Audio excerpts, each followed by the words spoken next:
What is the most used man-made material on Earth? You guessed it, it's concrete. Look around, it's everywhere. You see it in sidewalks, driveways, foundations, floors you stand on, and even entire structural building frames are made from concrete. So why don't we discuss it more? In each episode of Concrete Logic, we will explore one concrete-related topic with the help from industry professionals that are shaping the future of the trade. We'll talk with suppliers, contractors, architects, engineers, specialists, and even some proponents of competing materials about their views of concrete and their vision of its future.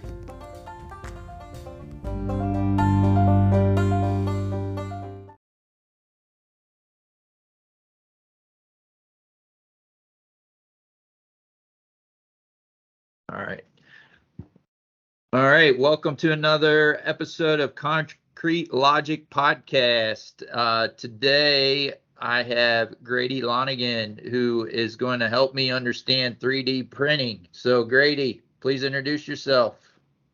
Hi, Seth. My name is Grady Lonigan, 25-year concrete industry veteran on the commercial side, predominantly pre-construction.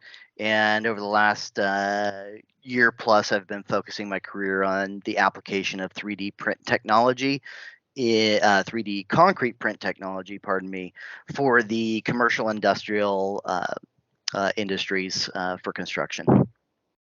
Nice. Yeah. So we had some discussion offline, and you seem to have you're very passionate about formwork. That's what I got out of you so far, which is really cool. So I was sharing with you that my knowledge of concrete 3D printing is very small at this point, and that's the purpose of this podcast. Is as I'm learning about these new things that people are working on, I'm figured I might as well share it with everybody else, so that they're aware of these efforts that folks like you are having for the industry. So with that being said, like I said, the only 3D printing experience I've had is I recently met someone that does 3D printing at more on the retail side. And I saw someone post it on LinkedIn, but they're these concrete chess sets. Oh, cool. Yeah. So this fellow is actually local to me. Nice. So I saw that and I bought the chess set for my son, and I had a conversation with him last week. So he spent like 10 minutes with me and gave me a little bit of insight on 3D printing, just enough to make me dangerous. Yep. But if you could just give us an introduction into 3D printing, and especially you have a background similar to mine. You've been in the concrete industry for sounds like a couple decades, and and so you've done the standard practice, and now you're kind of immersed yourself into this new technology. So can you talk about what has drawn you into it, and what do you see coming up? Yeah. So first I have to say it's you're a total concrete guy that would go buy a concrete chess set. Us concrete nuts are like that. I think we think the entire world should be built out of concrete. What drove me into this business? Really, as we know in the industry, there's been a little bit of a lull in terms of technological advancement, and we have labor issues. We all know about the recent supply chain issues, the cement shortages, etc. And so how do we as an industry go about solving some of these things? And I think the reality has been over the last probably 20 years or the bulk of my career has really been focused on productivity and productivity reporting to understand how we're getting ahead, or are we beating production? Are we estimating jobs correctly? Are we building them correctly, etc. But very little time and energy has been pushed into what technology should we really be using to help advance it? And tool manufacturers have been fantastic. Formwork companies have been great about developing new products, which is, like you said, it's one of my biggest passions is the formwork side of the business, and that's why 3D printing is so appealing to me. From the standpoint of free forming concrete without the formwork, which would seem like the antithesis of what my background is on the formwork side. But it's also, I think it sometimes it takes some of those revolutionary pushes to say, well, if people like me or people like us in the industry don't push for this, then who's going to drive it? And what we're seeing a lot, of course, and I can get into some specifics on 3D printing of concrete, but the the industry overall right now is really focused on or is being developed by the academic side, which is fantastic. We need the university involvement. We need the students to be excited about this. We need the next generation of workforce to be passionate about a material that we love from a traditional standpoint. The offset of that, though, is that when you're in a design only environment, you lose sight of the not only the application but also the true constructability of the material. And so, what we're seeing right now in the industry is a lot of really cool stuff, pots, planters, benches, all these neat things. And they're very attractive because the technology is very attractive to people. And it definitely has a wow and cool factor. But the bigger question that we need to ask is to make this a sustainable move in the industry is how do we take that coolness and make it applicable where we're actually solving a real world problem, right? If we're not solving a problem in the industry, then it just won't survive. And so I think that's really my focus is looking at what is out there, who are the mortar manufacturers, who's printing what, and really helping coach people, talk to people, and bring about more industry awareness of these things are fantastic. We can do this. But if you want to solve this problem over here, whether it's a product ideation, whether it's a individualized print like a thing, as in an anchor, solar anchor, whatever, to a free-form wall system. How do you do that, and what's the right way to look at it, and how do you look at the interoperability, pardon me, on the steel interface, the wood interface, the connections and all that kind of stuff. So it's really kind of it's a fun puzzle to unravel, and I'm just very fortunate to be in a position where I get a tinker and explore with this stuff. Yeah. So can you kind of, I guess, just I'm sure folks have seen it. So Yep. when I think of 3D printing, I think of the machine. It looks like a big gantry, right? It has Yep. a gantry, and then it has an kind of like an arm that sticks down, and it's pushing out. The best way I can describe this mortar-like substance that comes out like toothpaste, and they Yes. kind of put it in layers, and it goes round and round and goes around in layers. um so is that the extent of 3D printing right now, or is there other things out there that we're not seeing, other technologies that something different than that? Yeah, so I love the tube of toothpaste analogy because that's the one I use. Some people call it like laying the rope. I like the tube of toothpaste. So first and foremost, the material itself. There's two types of materials. There's one component and two component, and of course, that's kind of saying like concrete is just one material. As we know, it's cement, aggregate, fine ag, etc. But you have your base mortar, water, of course, and that's your one component system. And those are the ones that you're seeing right now employed in the thicker wall design sections. They can actually go pretty thin for the housing stuff that you're seeing, whether it's Icon or Perry Cobot, etc. That's a one component system.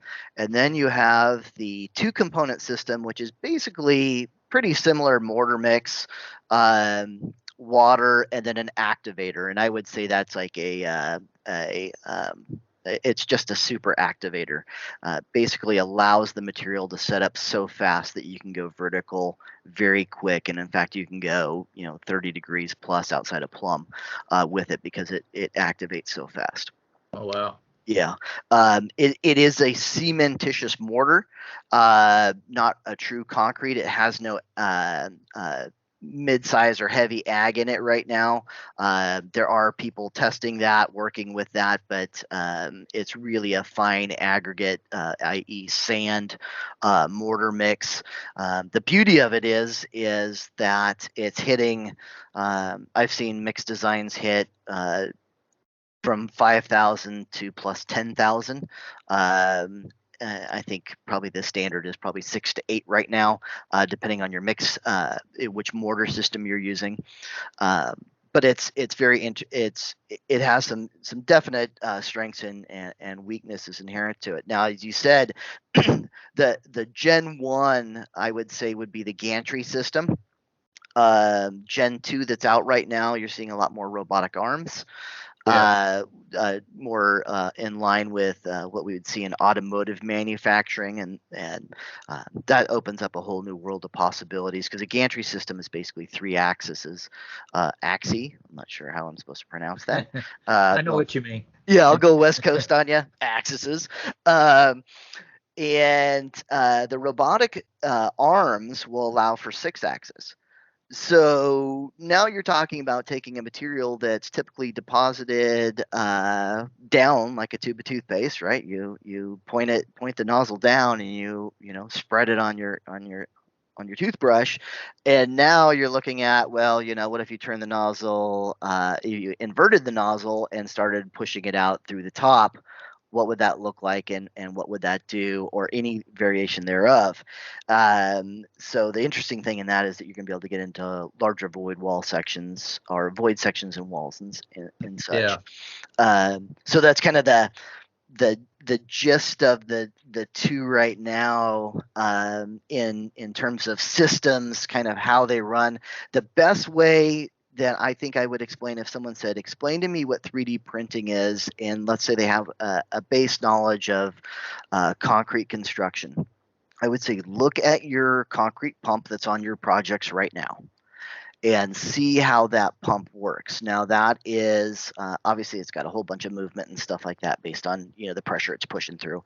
But think of that as being a finely tuned robotic system that doesn't have an operator once you hit go. It's a pre-programmed path travel system. And basically, you set it up, you do all your work up front, you hit go, and now your printer basically runs with 1 to 2 people versus a placing crew on the end, plus your pump operator and maybe your oiler. So really, that if you look at it in terms of how is this a generation, where did this come from, I would say the original concrete pump has evolved. We've got into shotcrete, robotic shotcrete nozzle systems and stuff like that. This is the culmination of that technology. It's not something that's brand new, that's devoid of a past or a history. It really is, to me, and just the best way to explain it is that it is the advancement of concrete pumping systems.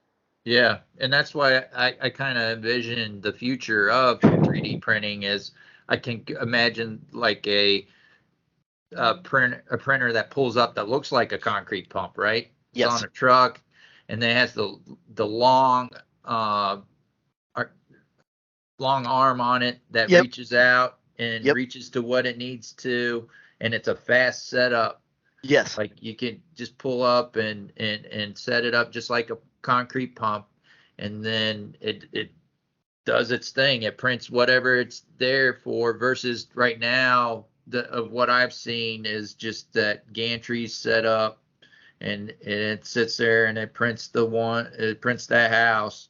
Yep. And then I imagine there's a lot of setting up and breaking down of that Yep. thing, and to move it to the next house that they got to do, or whatever else they're printing. But I think eventually we're going to get to a point where that large printer pulls up and Yes. it knows we have the technology Oh yeah. for that end of that hose to know where it needs to go. We already use that technology now, Yep. right? Yes, exactly. It it's almost like a placing boom right now, on your high rise, and you think about how much time and energy it takes to set up your placing boom. And that's really the gantry or robotic system today.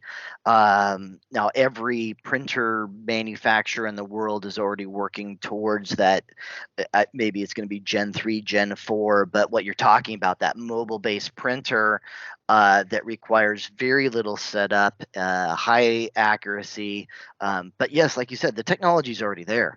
We already have the technology to do all the point layout, the cloud points, etc., to create or to do this work. Now it's just kind of marrying the two. It's almost like the software technology side is a couple generations ahead, and now we have this ability to bridge this gap.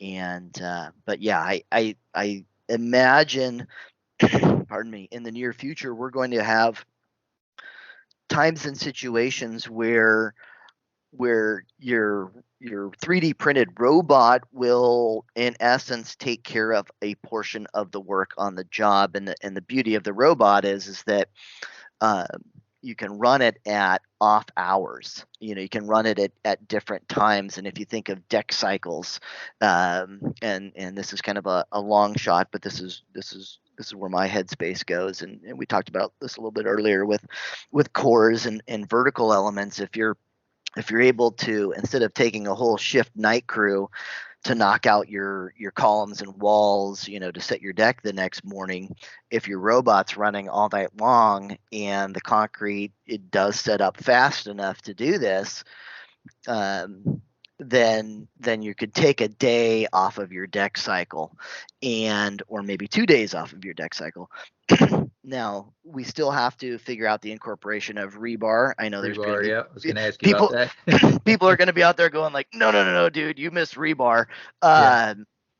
And how do you do that secondary reinforcing? And right now, the technology's not there to print rebar or a highly tensile material with the head. That is Like being worked. fiber, right? So that's what I was thinking, is you figure out what that fiber needs to be. I'm sure it's, Yep. for some application like that, it definitely, the length of the fiber, I imagine, would be longer. It'd Yeah. probably be a thicker fiber than what we're used to using right now. Yep. But yeah, that's that reinforcement. You can't Yeah. can't get away from that, right? It is. it, as we design today, correct. There are materials right now. Sika has uh, microsynthetic fibers in their 2K print mortar. I'm not sure on the 1K. I would imagine they've already figured that out, and so that helps with your initial set crack control type situations. Very similar to regular concrete, but we are hydrating so fast. I mean, this is the steam's coming off of the nozzle. It's hydrates so fast, and um, on the high performance systems, and I'll say like the 6,000 plus psi systems, they got to set up so fast. So it helps the fibers help with that. But like you said, we need to look at longer strand fibers that can make up that tensile load.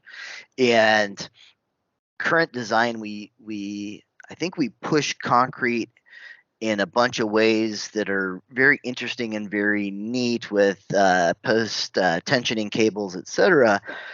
But the Romans figured it out without any reinforcement. And obviously, those structures are designed entirely in compression. and there's very little tensile load, which is almost the antithesis of 3D printing. If you an interesting way to look at pardon me, 3D printing concrete is it's a thin wall section. And we traditionally look at a thin wall of concrete probably being greater than 4 inches in thickness, and that's kind of the bare minimum, right? If you need an inch and a half ag coverage on rebar, or inch and a half coverage on rebar for fire rating or whatever. Yeah. So, and very seldom do we see 4 inch sections. It's the 6 to 8 plus sections, and now you're talking about being able to accurately and quickly print in sections from 25 mil up to 50 mil in one pass. And so you're looking at 3/4 of an inch to inch and a half, 2 inches in printed thickness. And how do you put traditional rebar in that section? You won't have coverage. There are companies that are working right now with a host of synthetic fibers, even to carbon fiber stitching, and saying as you're doing this pass, you're going to do like a drop stitch technology, almost like sewing, because you do have you still have a little bit of softness between the top two, 3 layers on the pass, that you could do a continual drop stitch and embed carbon fiber or fiberglass or other high tensile materials into the concrete and still have that lightness, that thin wall section, which would reduce your foundation loads, et cetera, on the structure, but then also boost your tensile strength of your material. Yeah. I got you. So would that come out of the same machine, or do you? When you start saying things like that, now Yep. I'm thinking of this machine with multiple heads on it. Exactly. Almost. Exactly. So yep. You got one doing the concrete, and then the other one doing the reinforcement. And Yep. I've never been inside an auto plant, but I imagine that's one robot's doing one task, the next robot's doing another task. So. Exactly. I don't see why we couldn't do that, right? You have one robot doing the concrete, one doing the reinforcement. We just got to figure out what that looks like. Exactly. We're in Gen 1 right now with a single. Gen 2, and this is outside the robotics. The Gen 1, Gen 2 for the gantry versus 6-axis robots, but eventually, it would not surprise me. I dare say, I believe you could have three to four components happening in a bit of a dance or an orchestra, and by that you could have your base concrete material, or you could be pre-printing your reinforcing section, placing the concrete over the top of it, which is much similar to what we do today, and then where you have needs for embeds and stuff like that, that maybe there's a third process that either places a metal material, although I believe most of the metals need to be baked off, heated up to come to strength. But I think there's going to be a process in the not too distant future where you will solve kind of all the pieces of the puzzle in one. And by that I mean, we know this when you place let's say a concrete wall, just in terms of materials, not forming or anything else. You've got your base ready mix, you've got your reinforcing, and then you've got your embeds, and then you also have blockouts and openings and stuff like that to facilitate the other trades. That is not that far away from this industry, where the technology is today and how to do it. It's really about how do we kind of capitalize on what we know right now to do that. And probably the most interesting thing that's going on right now, and this is a kind of a shout out to Cobod and Perry and GE. GE just invested in Cobod, and they're working on some large, I believe, windmill printed windmill sections, the tower, and there's going to be a connection between the printed tower base and the actual turbine itself, and with bolts or what have you. And so when you have horsepower like that in an industry developing this stuff, we know that that will trickle down further,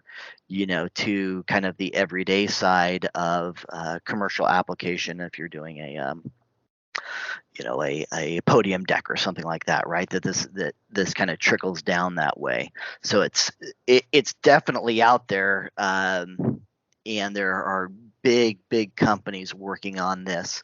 And now it's about, I think right now is we're still in this infancy stage of, okay, how do we, it's cool, but how do we adapt to it? How do we keep ourselves knowledgeable about what's going on so that we can be prepared for this change? And then really, where are the opportunities in the industry to utilize this to help the industry along? Yeah. Well, we talked about a little bit earlier about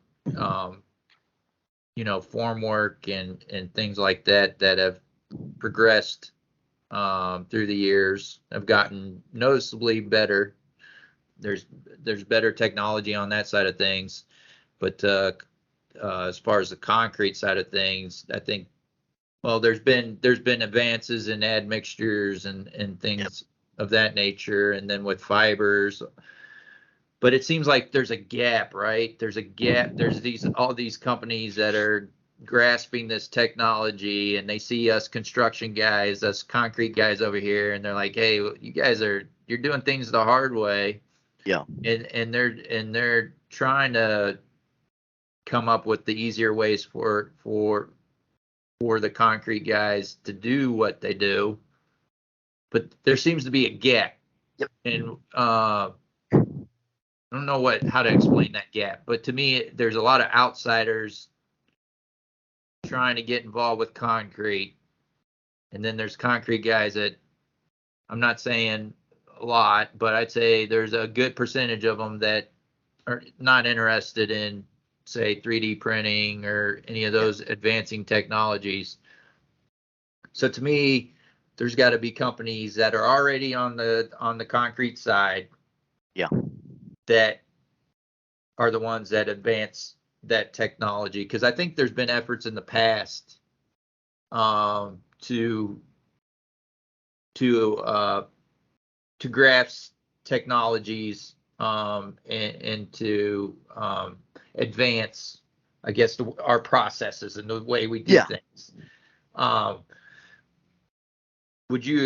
What do you think of that? Is there any like companies out there in particular that we should all keep our eyes on that you think are, I guess I'm looking for someone that has a concrete background like you do, that is pushing this thing along, versus right now the folks that I reach out to in 3D printing, they have no concrete background whatsoever. They might have like a robotics background or something like that. So who do you see as kind of leading this charge? Well, first, I think you said it very well. We've got an industry that does not run but sprints, and that is the concrete industry. There are very few. To survive in this business is a fast hustle business. We're very fast out of the gate on any project. And so taking the time to look and say, what is the right form system? Do we really want to monkey with this based on the resources we have, et cetera? It defaults back into what are we most comfortable with? What's our highest level of success, past success, right? And so we run with what we've done in the past. And again, it's I don't think it's necessarily a fault of our own, but we've kind of put ourselves in a situation where we don't stop back and smell the roses long enough, because we're concrete guys. We like to push. We want everybody to get out of our way. We want to build the job, and we love it. And then I don't know, concrete lasts so long. It's cool to be able to point out projects to subsequent generations and the people we love, and show them that what we did meant something.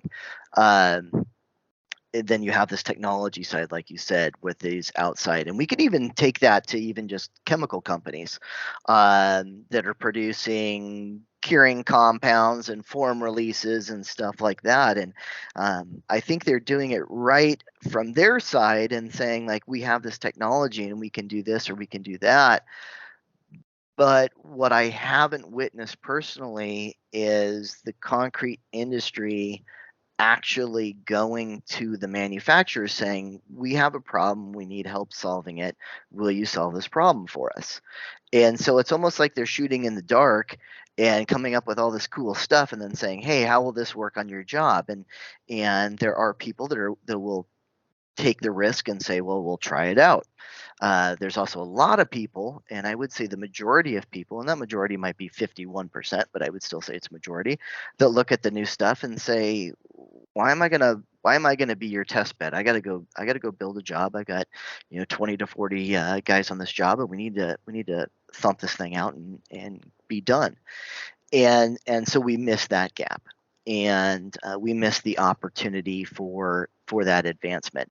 There are companies out there that are progressing and pushing the commercial application. Unfortunately, they're very few and far between. I'm hesitant to give any names today, but like I mentioned, Perry Cobod, Picus 3D, that I've been affiliated with, looking at this from that standpoint and saying, how do we develop this? It's still a bit early in the industry to say, well, why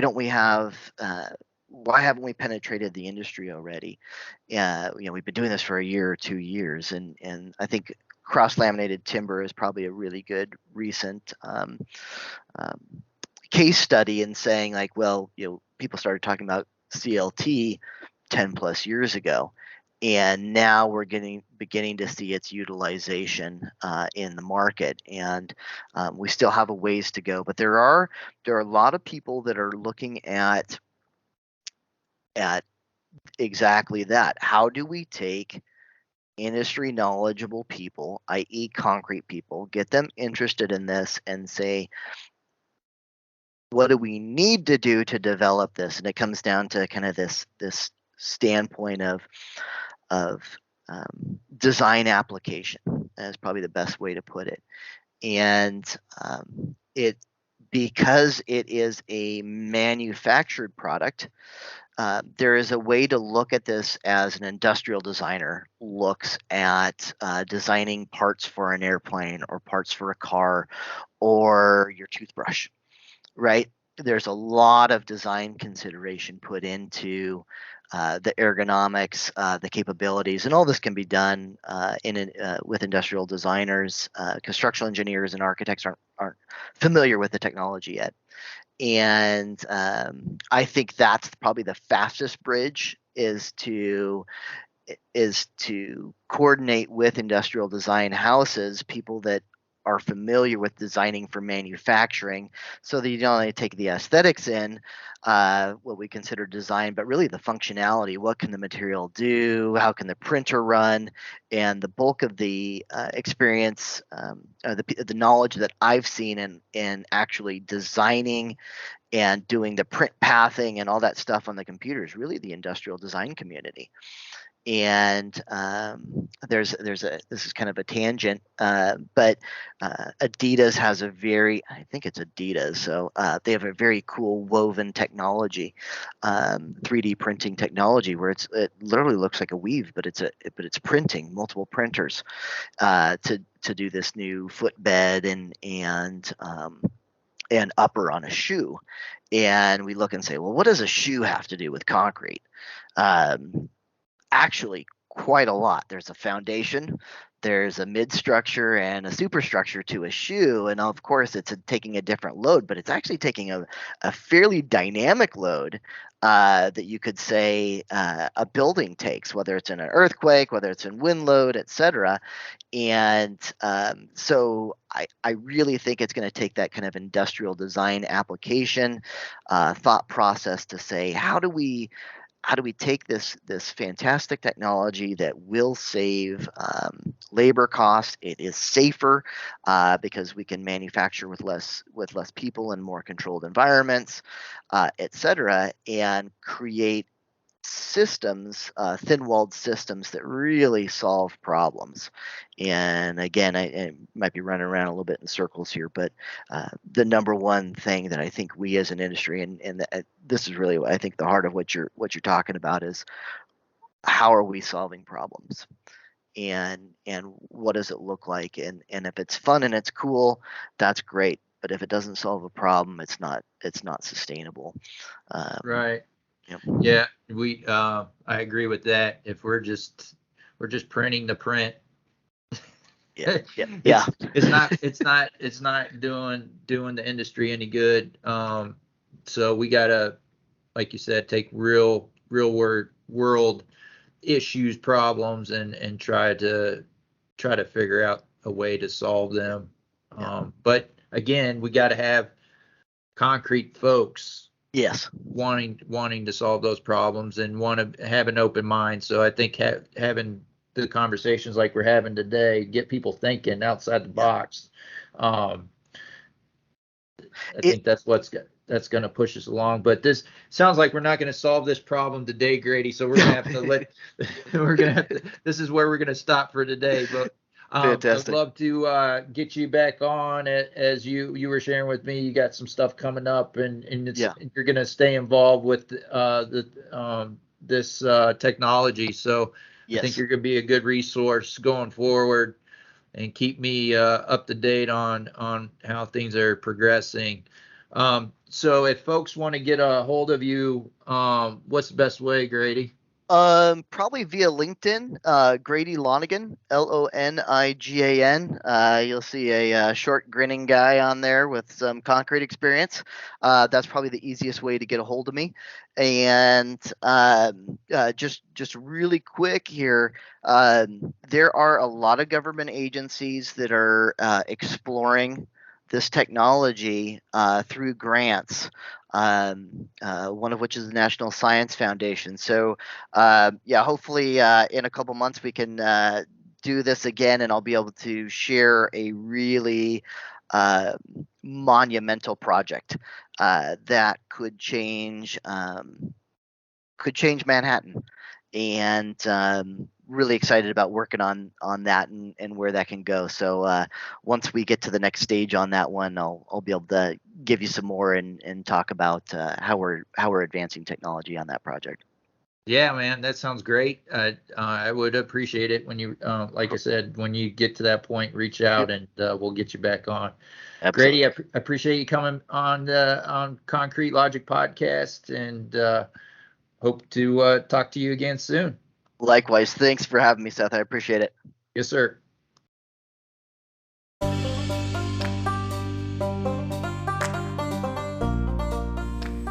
Hey, everyone. I hope you enjoyed today's episode of Concrete Logic Podcast. If you did enjoy, please hit subscribe on your favorite podcast listening app and share with others that you would think would find value in the podcast. I look forward to having more discussions. Please tune in, and we'll see you on the next episode of Concrete Logic Podcast.